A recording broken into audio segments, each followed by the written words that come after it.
Imagine a free cancer treatment with virtually no side effects, and it can be used at the same time as other treatments.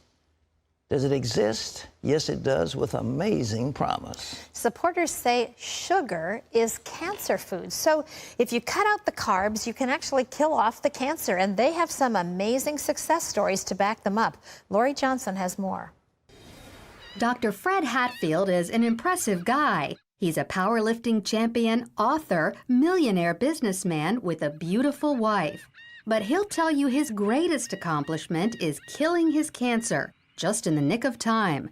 The doctors gave me 3 months to live because of widespread metastatic cancer in my skeletal structure. 3 months.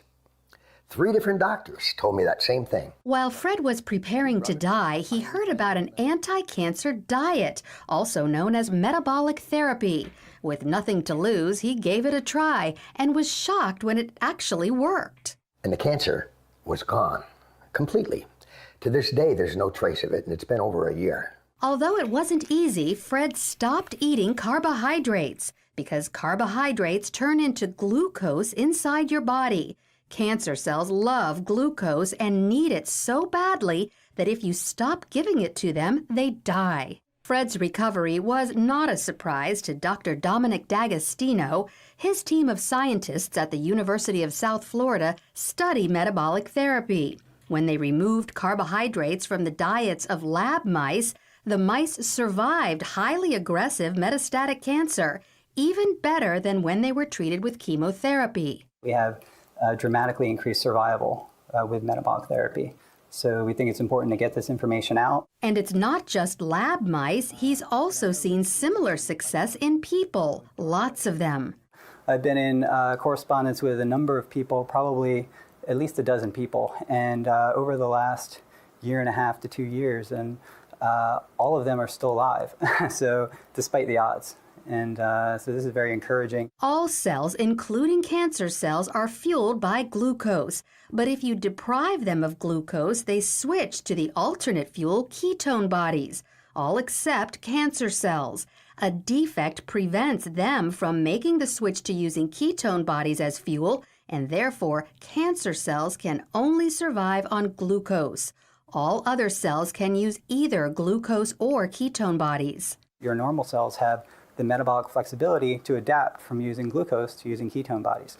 But cancer cells lack this metabolic flexibility, so we can exploit that. People like Fred, who deprive their cells of glucose and fuel them with ketone bodies instead, eat what's known as a ketogenic diet.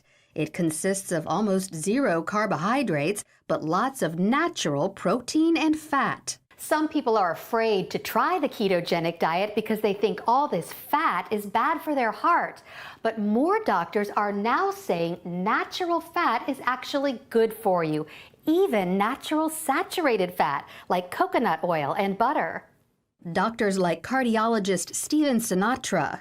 Is cholesterol the major cause of heart disease? Absolutely not. In his book, The Great Cholesterol Myth, he says the real cause of heart disease is inflammation, which comes from eating too many carbohydrates. We need to coach our patients and empower them about the dangers of sugar. Unfortunately, they're not hearing that. They're hearing the converse, the dangers of fat. Fat is healthy for you, as long as you avoid trans fats. So by cutting back on carbohydrates and eating natural fats and proteins, you could improve your heart health and even wipe out cancer. Amazing. Our reporter, Lori Johnson, is with us. Lori, why isn't the medical establishment shouting this from the housetops? It's fabulous. 2 words: drug companies. He said drug. Now, we know how expensive this kind of research is, and who normally pays for medical research? The drug companies. Yeah, and sure. why do they pay for the medical research? Because they're usually testing a drug, and if the research goes well, then they'll make a whole pile of money on that drug when it's approved. Well, this is a diet. Who's going to make money off of a diet? Just a short time ago, I received word of a woman who had cancer of the salivary glands and was getting ready to have surgery, disfiguring surgery on her jaw. She went on the ketogenic diet, and now she doesn't have to have the surgery. Carrie here from Homestead How, and I just hit, well, let me look here real quick. 1 second. 100, here we go. Can we see that? 160 days doing the carnivore diet. For 160 days, I ate only meat and meat products, beef, butter, bacon, eggs, a lot of steaks, probably well over 100 steaks, probably 130 steaks. I eat a lot of steaks. I've been doing carnivore for 160 days. I've lost 100 pounds since my heaviest. I've gotten rid of so many issues. I have nothing wrong with me. Nothing. I feel amazing. I feel absolutely amazing. I got rid of IBS. I got rid of arthritis in my foot, elbows, back. I have no pain. I have zero anxiety. I overcame clinical depression. I was on every SSRI for years and years. My brain, my mood, my body, my health, my fitness, perfect. Hi guys, my name is Laura Spath and I have been eating a carnivore diet for over 5 years now. This whole carnivore 24-hour live stream is such a cool event.